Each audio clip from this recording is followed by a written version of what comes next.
We're all enjoying the convenience of contactless payments. Walk into a store, pick up an item, one tap, and you're done. We're also all benefiting from the £30 limit that banks place on these cards so that if a thief gets hold of it, you can't just drain your account all in one tap. But what if someone had found a way to bypass that limit?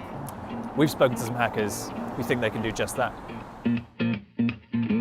So what we've found is that you can make a payment over that value of £30 or $50 without any additional information, just by tapping the card. Perhaps the most obvious way this hack would work in the real world would see a criminal steal the card first.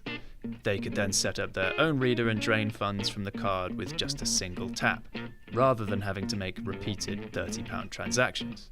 They therefore wouldn't have to worry about banks' fraud systems detecting and blocking suspicious transactions. There's another way it could work. Imagine you're in a cafe or a bar.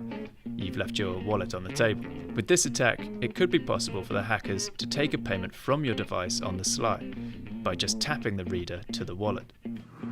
The researchers say they can do this using a device that spies on the communication between the card and the payment terminal. That device starts changing the messages sent between the card and the payment terminal. For instance, it will tell the card that verification, like a PIN number, isn't needed, even though the requested amount is more than £30. It then tells the terminal that verification has already been made. The fraud works, the researchers said, because these checks could be bypassed.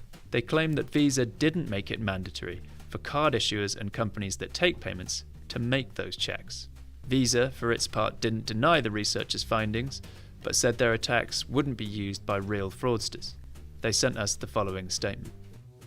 Variations of staged fraud schemes have been studied for nearly 10 years. One key limitation of this type of attack is that it requires a physically stolen card that has not yet been reported by the card issuer. Likewise, the transaction must pass issuer validations and detection protocols. It is not a scalable fraud approach that we typically see criminals employ in the real world. Visa's multi-layered security approach has resulted in fraud remaining stable near historically low rates of less than 0.1%. The attack can also be done using mobile wallets like GPay, where a Visa card has been added to the wallet. The researchers said they'd been working with Visa over recent months to address the problem, but it's unclear what fixes, if any, have been made. All this goes to show that even where you have security and convenience apparently working in unison, the security can sometimes be undone. So next time you're out and about, just make sure you keep your cards away from any thieves' hands.